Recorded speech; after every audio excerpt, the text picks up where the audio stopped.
الأنبياء والمرسلين وعلى آله الطاهرين المطهرين. أما بعد، فقد قال النبي صلى الله عليه وسلم: أدبوا أولادكم على 3 خصال: حب نبيكم وحب أهل بيته وتلاوة القرآن، أو كما قال رسول الله صلی اللہ علیہ وسلم. محترم صدر جلسہ، حضرات علماء کرام اور دور دراز سے آئے ہوئے ہمارے معزز بزرگوں اور عزیز دوستوں، جمعیت علماء ہند کے تمام اغراض و مقاصد کو اگر کسی سانچے میں ڈھالا جا سکتا ہے تو 3 چیزیں نکل کر کے سامنے آتی ہیں، جس پر جمعیت علماء کی یہ بلند و بالا عمارت قائم ہے: نظام تعلیم اور نظام تبلیغ اور اصلاح معاشرہ. اصلاح معاشرہ جمعیت علماء کے بنیادی کاموں میں سے ایک کام ہے. آج پورے ملک سے لوگ آئے ہوئے یہاں پر بیٹھے ہوئے ہیں. حضرت صدر محترم کے حکم سے جمعیت علماء ہند کی طرف سے اصلاح معاشرہ کا نظام چلایا جاتا ہے. آج اس مستند اسٹیج سے آپ سب حضرات کو اصلاح معاشرہ کے سلسلے میں وہ بنیادی نقوش دیا جا رہا ہے کہ جس پر چل کر کے اصلاح معاشرہ اور ملک کے اندر پھیلنے والے ارتداد کی ساری لہریں ختم اور خاک میں مل سکتی ہیں. وہ بنیادی چیز یہ ہے کہ اصلاح معاشرہ سماج اور سوسائٹی کے اندر بھلائی اور بہترین نسل انسانیت پیدا ہونے کا واحد راستہ یہ ہے کہ ہم سب مل کر کے اپنی اولاد کی صحیح اور شرعی اعتبار سے تعلیم اور تربیت کریں. اگر ہم اپنی اولاد کی تربیت صحیح انداز میں کریں گے تو یاد رکھیے سماج میں پھیلنے والی تمام خرابیاں وہ سب کے سب ختم ہو جائیں گی. اللہ کے نبی جناب رسول اللہ صلی اللہ علیہ وسلم نے ارشاد فرمایا: ادبوا اولادکم علی 3 خصال. اے لوگوں، اپنی اولاد کی تربیت کرو اور 3 عادتوں کی طرف متوجہ کرو اور 3 عادتیں ان کے اندر پیدا کرو. سب سے پہلی چیز یہ کہ اللہ کے نبی نے فرمایا اپنی اولاد کے دلوں میں، ان کے ذہنوں میں، ان کے رگ و ریشے کے اندر بچپن ہی سے رسول اللہ کی محبت پیدا کر دو، اللہ کے نبی کی محبت پیدا کرو اور اپنی اولاد کو بتلا دو کہ سب کچھ لک سکتا ہے، سب کچھ کا ساری چیزوں کا سودا کیا جا سکتا ہے، لیکن رسول اللہ کی محبت کا سودا ہرگز نہیں کیا جا سکتا ہے. اللہ کے نبی کی محبت، اور یہ بچوں کے دل و دماغ میں اس چیز کو بٹھا دو کہ رسول اللہ کی محبت ہمارے ایمان کی معراج ہے. تمام ایمان کا مدار رسول اللہ کی محبت پر ہے. میرے بھائیوں، اللہ کی نبی کی محبت دنیا اور آخرت کی دولت ہے. میں آپ کے سامنے ایک اللہ کے نبی کی حدیث پیش کرتا ہوں. ترمذی شریف کے اندر روایت ہے، ایک صاحب، ایک گاؤں کے ایک صاحب، ایک صحابی اللہ کے نبی کے پاس آئے اور فرمایا: اے اللہ کے نبی، متی الساعہ، قیامت کب آئے گی؟ حدیث میں ہے کہ اللہ کے نبی نماز کے لیے جا رہے تھے، کوئی جواب نہیں دیا. نماز پڑھائی، سلام پھیرا اور پلٹ گئے. فرمایا: من السائل، کون ہے سوال کرنے والا جو یہ سوال کر رہا تھا کہ قیامت کب آئے گی؟ صحابی کھڑے ہو گئے اور عرض کیا: اے اللہ کے نبی، میں نے سوال کیا تھا کہ قیامت کب آئے گی؟ اللہ کے نبی نے پلٹ کر کے ان سے سوال کیا کہ یہ بتلاؤ کہ ما اعددت لہا، تم نے قیامت کے لیے تیاری کیا کر رکھی ہے؟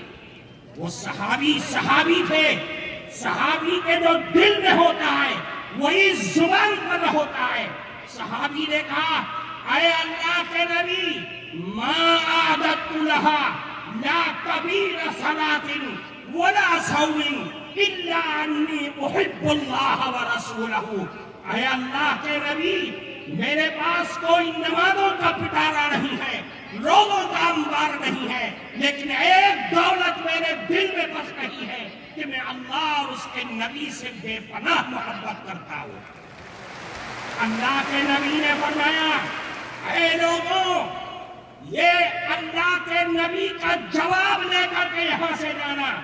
اللہ کے نبی نے فرمایا کہ اے سوال کرنے والے سنو، قیامت تک آنے والی نسل انسانیت سنو۔ فرمایا المرء مع من احب وانت مع من احببت۔ یاد رکھو، آج دنیا میں جو آدمی جس سے محبت اور دل کا لگاؤ پیدا کرے گا، قیامت کے دن بھی وہ اسی کے ساتھ اٹھے گا، اور تم نے جس سے محبت کا دعویٰ کیا ہے، قیامت کے دن بھی تم اسی کے ساتھ ہوگے۔ اس حدیث کے راوی حضرت انس رضی اللہ تعالی عنہ فرماتے، صحابہ کرام اس جملے کو سن کر اتنا خوش ہوئے کہ میں نے اسلام کی زندگی میں کبھی بھی صحابہ کرام کو اتنا خوش ہوتے ہوئے نہیں دیکھا تھا۔ میرے بھائیوں، رسول اللہ کی محبت ہمارے لیے بنیاد ہے۔ ہم سب کچھ لٹا سکتے ہیں، لیکن رسول اللہ کی محبت کا جنازہ، اس کا ایک حرف بھی اپنے دل سے نکال نہیں سکتے، اپنی زندگی سے نکال نہیں سکتے۔ فرمایا دوسری چیز، اہل بیت کی محبت، بچوں کے دل میں رسول اللہ کے گھر والوں کی محبت ان کے دل کے اندر ڈال دو۔ یہ پیدائش کے بعد سے جب بچہ ہوش سنبھالے، کہ جس کے بارے میں اللہ کے نبی نے فرمایا افتحوا، سب سے پہلا کلمہ فرمایا کہ لا الہ الا اللہ ان کی زبان سے کہلواؤ، اور موت کے وقت لا الہ الا اللہ کی تلقین کرو۔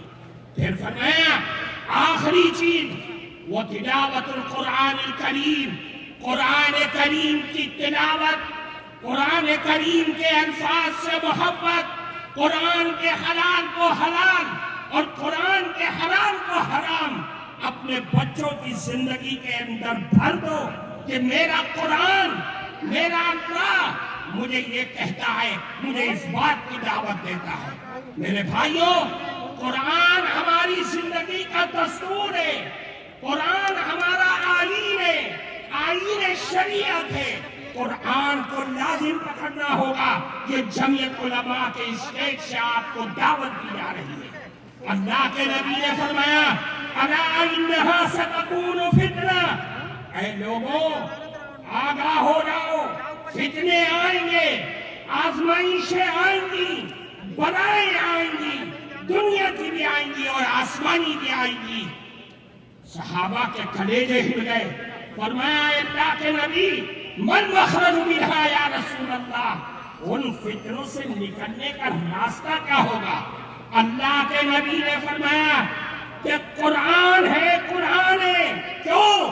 فیہ نبأ من کان قبلکم وخبر ما بعدکم وحکم ما بینکم۔ یہ قرآن ہے جس میں تمہارے پچھلے لوگوں کے حالات کی بھی اطلاع ہے، تمہارے بعد میں آنے والے لوگوں کی بھی خبر ہے، اور تمہارے جھگڑوں کا فیصلہ بھی اسی قرآن میں موجود ہے۔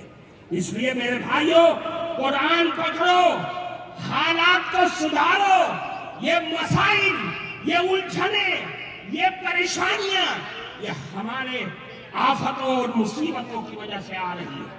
میں آپ کو ایک بات کی طرف توجہ کر کے میں بات کو ختم کرتا ہوں۔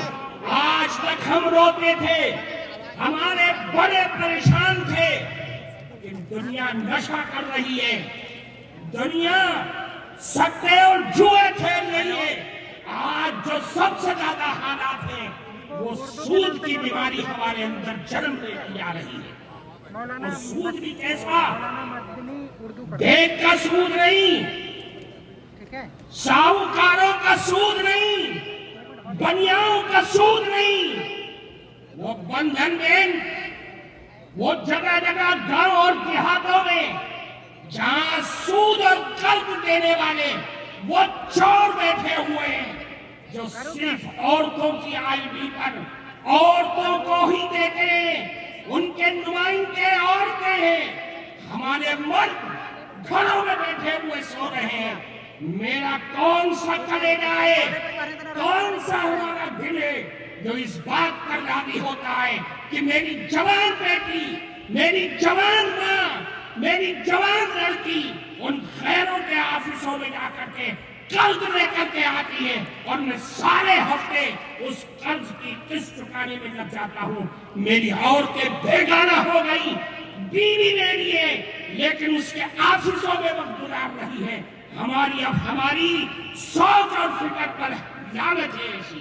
اس لیے میرے بھائیوں، سوچو اور سود سے نکل کر کے باہر آؤ. اصلاح معاشرہ کو ہر گاؤں، ہر گلی، ہر مسجد کے حلقے میں اس کو پروان چڑھاؤ تاکہ میری قوم ان لعنتوں سے باہر آ سکے. وآخر دعوانا ان الحمدللہ رب. جزاک اللہ. اصلاح معاشرہ جمعیت علماء ہند کا بہت فعال اور بہت بنیادی شعبہ ہے. آپ میں سے بہت سے وہ حضرات ہوں گے جن کو ہماری اس شعبے سے روز